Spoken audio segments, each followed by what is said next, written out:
We'll go ahead and get started. Welcome each and every one of you to this afternoon's agenda meeting.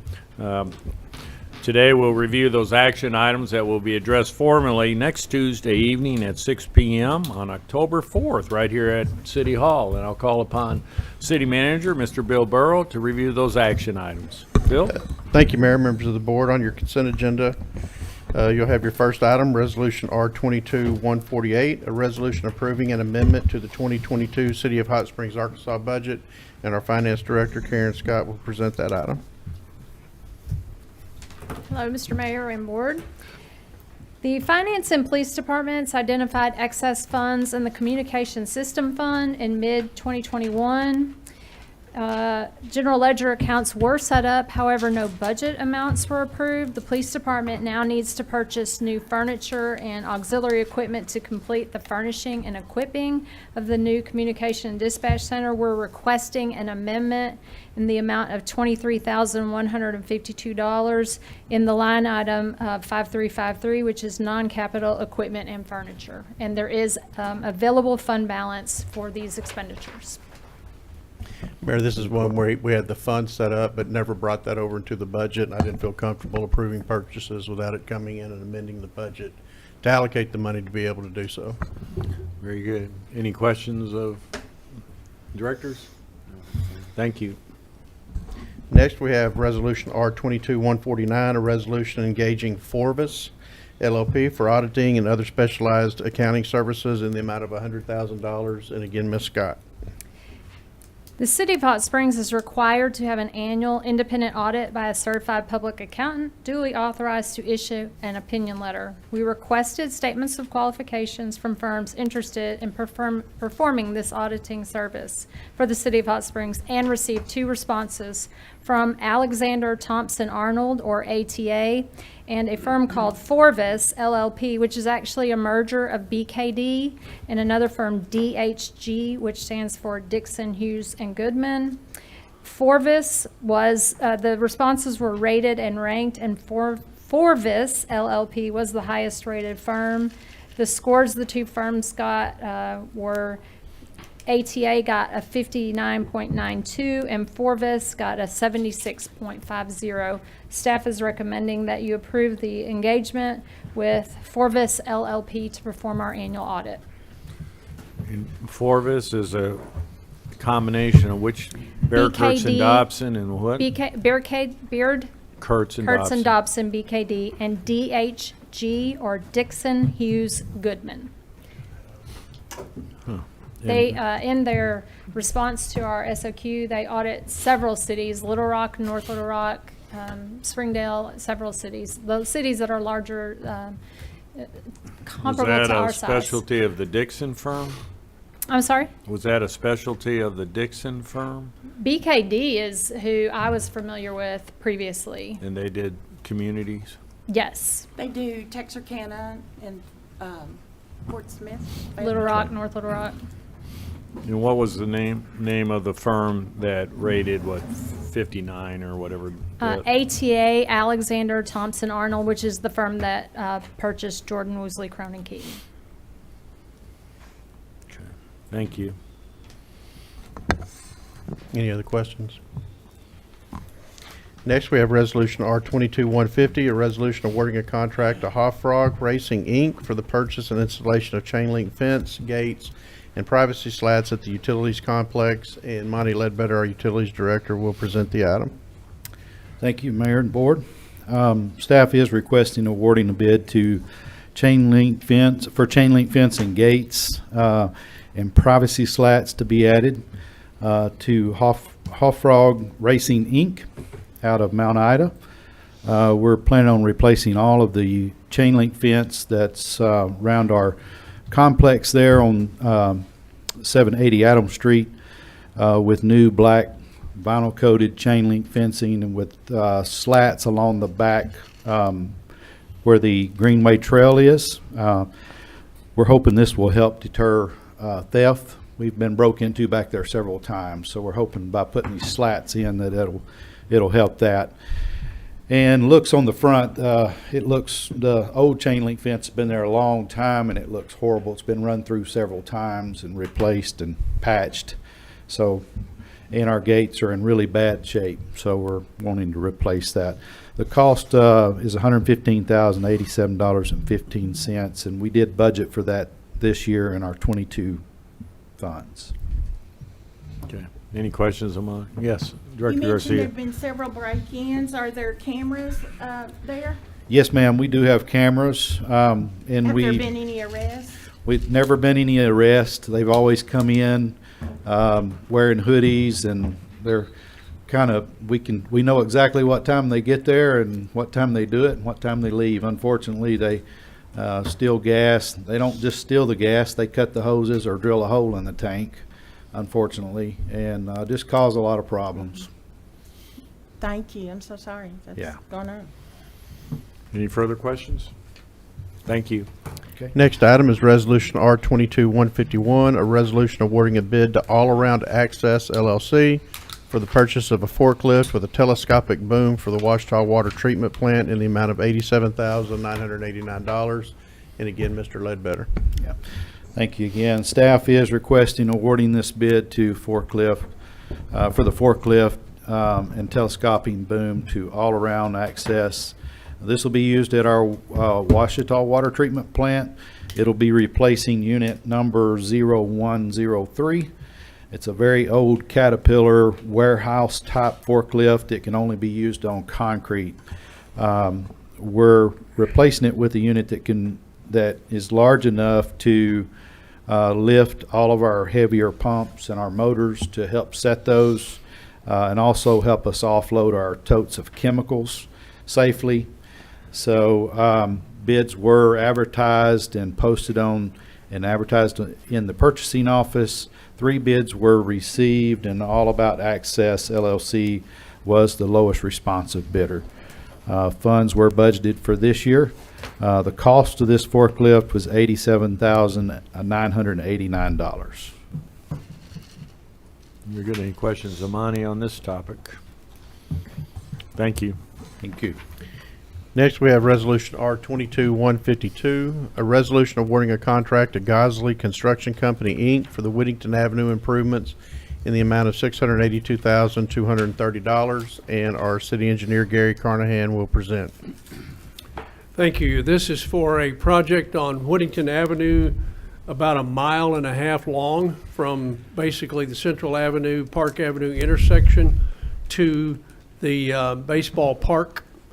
And so we're asking for permission to award this contract for, let me get myself organized here, $682,230 to Gosley Construction Company. That's a company that has done several projects for us, and we feel confident they will do good work. We had a flap grant for $845,966. So this bid is $163,000 less than the available flap grant funds. So as we get into the project, we anticipate that we'd be coming back to the board from time to time asking for change orders to add additional rain gardens and sidewalks to use all of the grant funds. The project includes 16,500 square feet of sidewalk repairs, 1,750 square feet of ADA ramps, 13,550 feet of new bike lanes, 1,100 feet of 12-foot wide multi-use trail, 7,280 square feet of new landscape areas, 3,170 square feet of rain gardens, and 2 new bus shelters.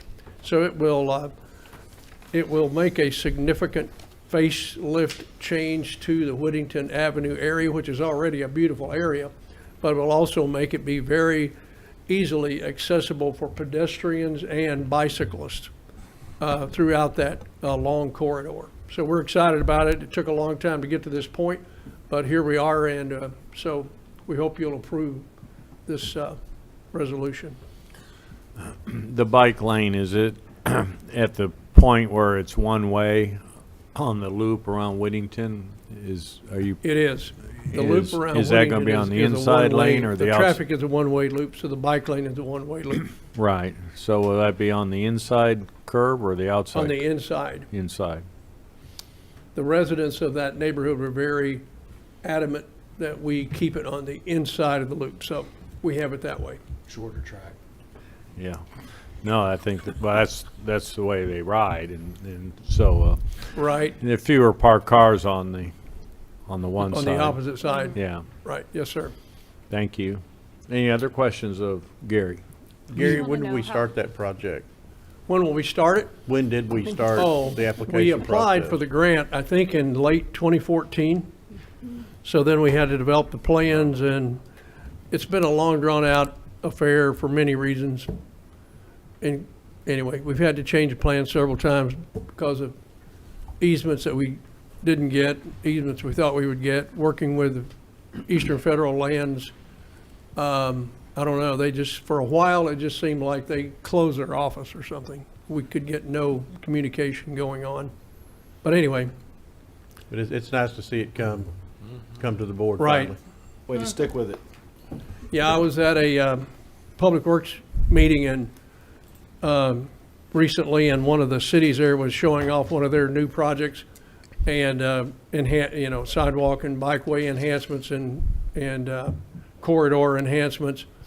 So, and talking about the Tiger grant they had obtained. So I raised my hand and asked, how did you get that Tiger grant? And they said, well, we finally got it on the 4th try.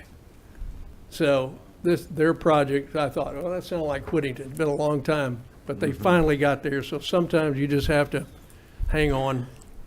Well, thank you very much. Okay, thank you. You think this might be something we want to move to new business so that, Pardon? think you might want to move that to new business? Well, perhaps. I mean, I will say, I remember talking to the neighborhood when I started on CDAC up here. So this project is, I've been talking to you about it for as long as I've been up here. But yeah, I mean, it's something I think the community would like to hear about because we've been talking about it for a very long time. Okay, we'll have that be the first item under new business. A lot involved in that project, different aspects of it. Certainly. Next, we have Resolution R22-153, a resolution accepting a donation of certain real property from the Hot Springs Advertising and Promotion Commission to incorporate into the city's parking plan, and our Assistant City Engineer Mike Hill will present. Good afternoon. Yes, this is a resolution to accept a donation of land from the Advertising and Promotion Commission. The land is the Church Street parking that's along Church Street in Malvern, and the staff recommends that we accept this generous donation.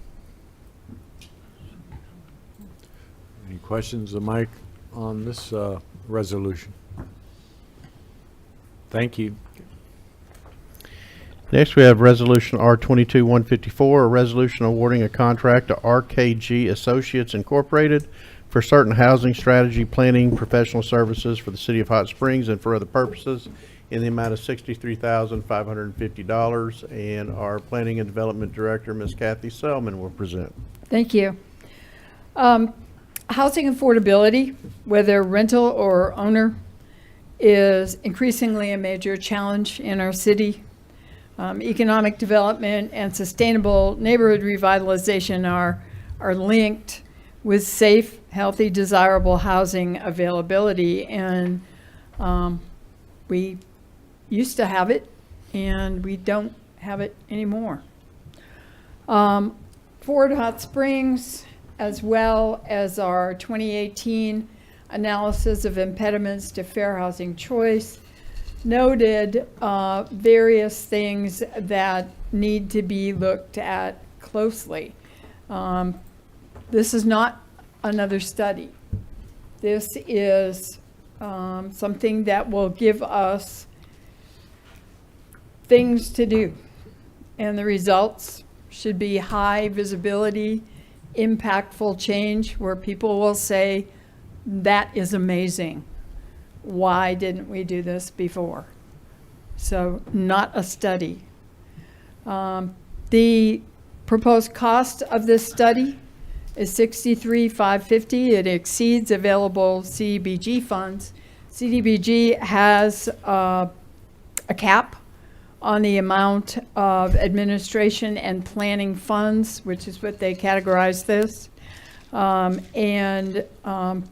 In order to meet the cost, the board on September 6th approved a budget resolution that would match from the general fund CDBG's contribution. So this is a 50-50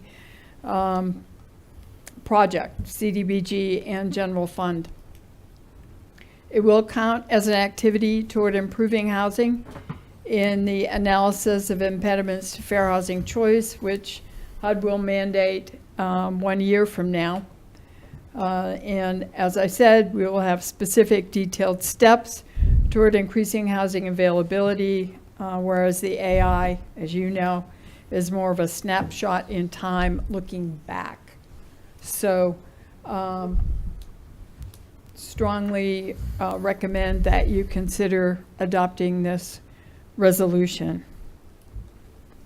Director Garcia? Thank you, Mayor. If I understand correctly, this will develop our action plan. Is that correct? In meeting, I mean, I've been through our audit report on HUD, and actually, based on the latest census, our housing availability is less than it was even at the time of that audit report.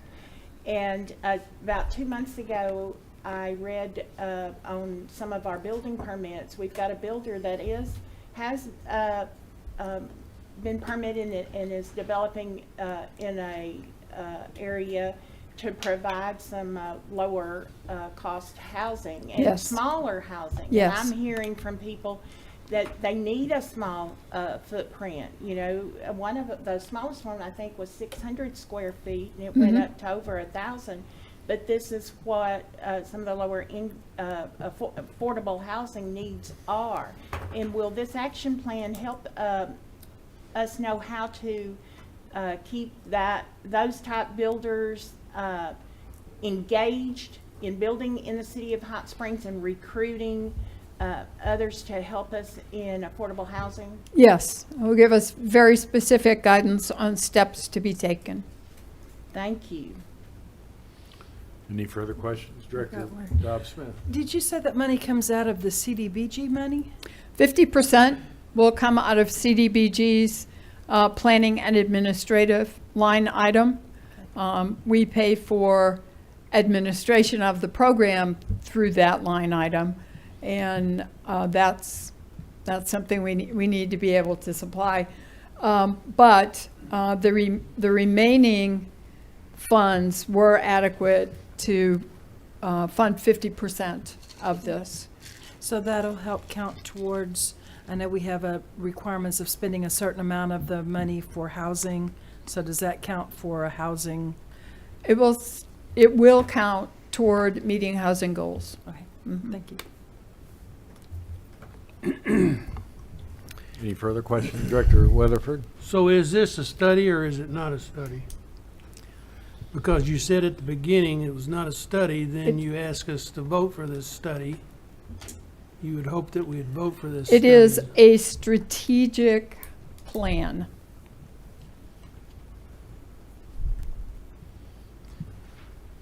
There will be This is something else analysis. I'd like to move to new business myself so we can discuss this, Okay, if you don't mind. very good. That'll be the second item under new business. Okay, thank you. Next, we have Resolution R-22-155, a resolution adopting the 2022 Airport Master Plan prepared by Garver Engineers. There will be a work session after this meeting with more detail, but Glenn Barentine, our Airport Director, is here to present the item. Yeah, this will just be, if y'all approve us to move forward with this plan, then this will come for a vote. So we'll go into great detail here and list a little bit for it. Thank you. Very good, thank you. Next, we have one item of old business that'll be on your agenda. It's Resolution R-22-133, a resolution declaring a certain structure located at 322 Pleasant Valley Street a nuisance and condemning same pursuant to Title 17 of the Hot Springs Code. And again, Ms. Selman. Thank you. This is a single-family structure. It's in District 1. The owner purchased the property in 2020, started making repairs. At your meeting a month ago, he, I believe, asked for extended time to work on bringing the house into compliance. He did obtain a permit on the 20th of September. However, the project is an extensive one, and I know you can't judge the future by the past, but other people have purchased this home with the expectation that they would be able to bring it back into compliance, and have found that the extensive work brings with it a very high cost. And we are asking that you consider approving the resolution condemning the property. Obviously, he has a permit, and if substantial progress is being made, we would not want to stop that. However, in the past, circumstances similar to this, success has not been the outcome, and we would like the ability to move forward with demolition should this be like that. Director Garcia? Was the permit issued on the 20th in the new owner's name? Yes, Okay, yes. thank you. Mhm. Any further questions? Hearing none, thank you. Thank you.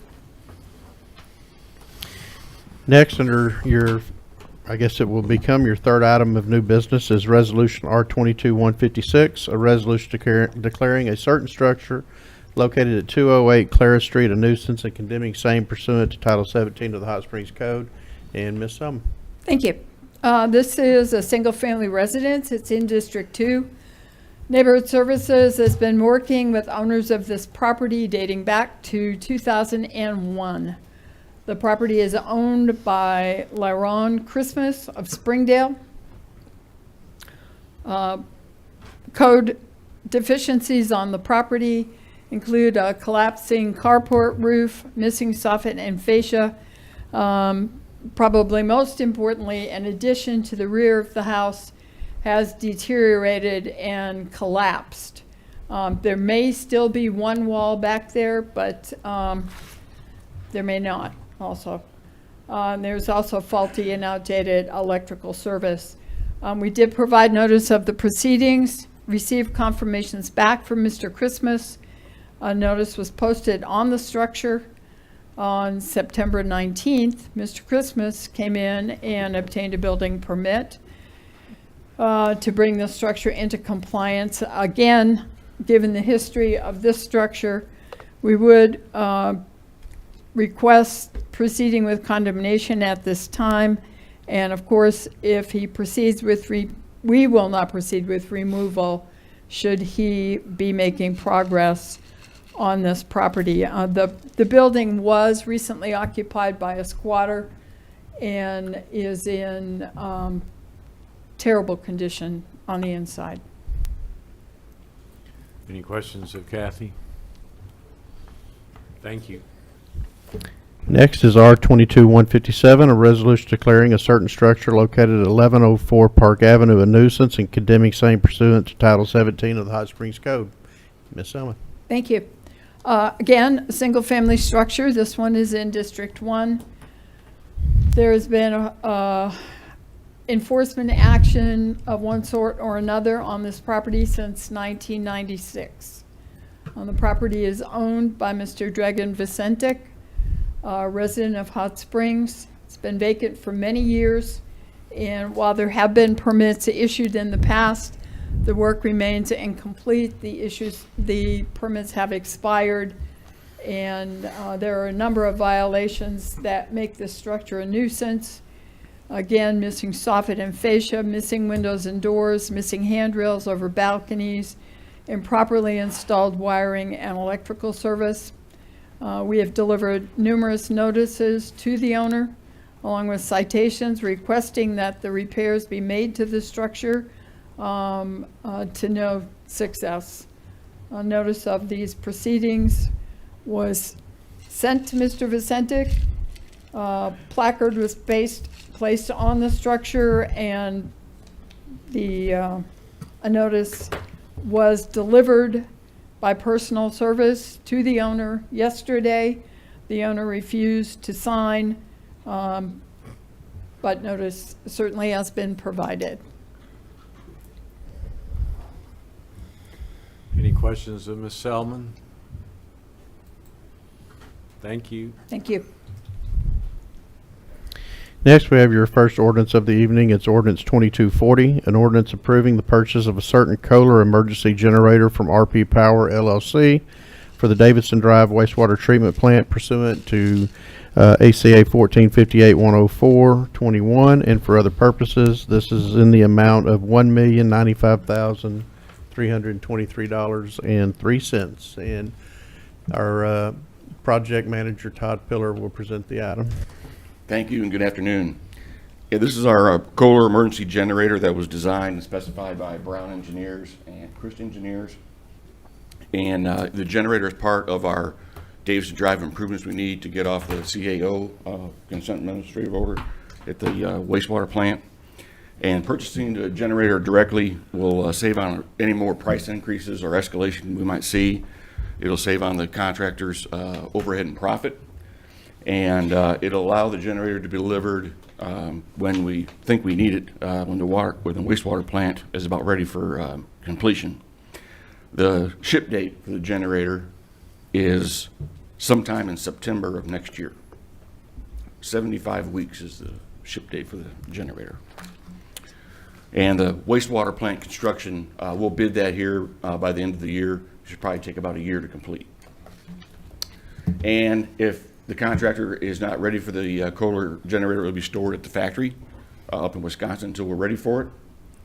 And the purchase price of $1,095,323.03 includes, of course, the generator, shipping, startup, and all applicable state sales taxes. And it'd be funded out of the 2020 wastewater bond fund. And just to mention that all of our generators within the city of Hot Springs are Kohler. And this will be enclosed like what we saw at the water treatment plant? Yeah, it will at the Washita water plant, yes. Yeah. This one is a 2,500 kW, which is bigger than the one at the Washita plant. And it's even bigger than the one at the new water plant down off of Mazarn Road. That one's only a 1,750. Any further questions? Any other director, trustee? Do these come with a warranty? Oh, yeah, 2 3 years. How long? 3? 3 years. Thank you. Maybe I'll come with some running time. You never turn. Well, never- this large generator, it'll actually be set right across from Animal Services up on the hill kind of by compost. Energy's going to give us a new feed with our new upgrades at Davidson Drive. So they're all going to come from one direction. Right now, the wastewater plant is fed from 3 different ways. Any further questions? Thank you. Thank you.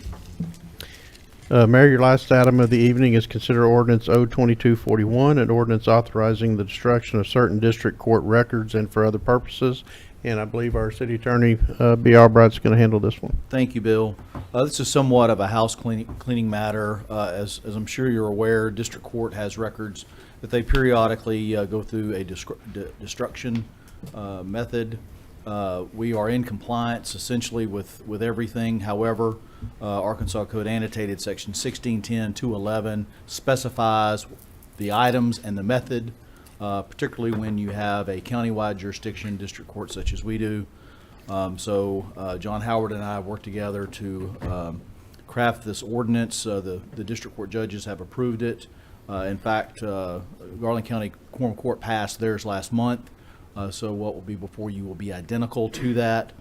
We will follow the statute, which specifies what records must be permanently maintained, which records must be maintained for 7 years, and which records must be maintained for 3 years, and then the method by which that is done. Very good. Any questions beyond that? Do you have to have a what's the witnessing of it requirements? Yes, it has to be witnessed by, it actually says a employee of the governing body. So in this instance, it does not have to be an elected official. Thank you. As it turns out, the employees of district court are employees of the governing body. Mayor, I have one other item I'd like to make the board aware. In looking forward on our schedule, November the 8th, which is the election day, also coincides with what we would have as our agenda meeting that day. And if it's the pleasure of the board, I'd like to move that to November the 9th for the agenda meeting on that particular week. Well, that will work. Prefer that than Monday? Yes. All right. Very good. That concludes the review of action items that will be formally addressed next Tuesday evening on October 4th. And just a reminder that the morning of October 4th is the prayer breakfast. At what time is that at? 6:20 a.m. So it'll be a long day. That's nothing for you. What time did you get up this morning? 4:15. That was unusual, though. All right. Earlier or later than you? That's earlier than usual. So, now that we're done with the review of my sleep patterns, we are adjourned. Thank you.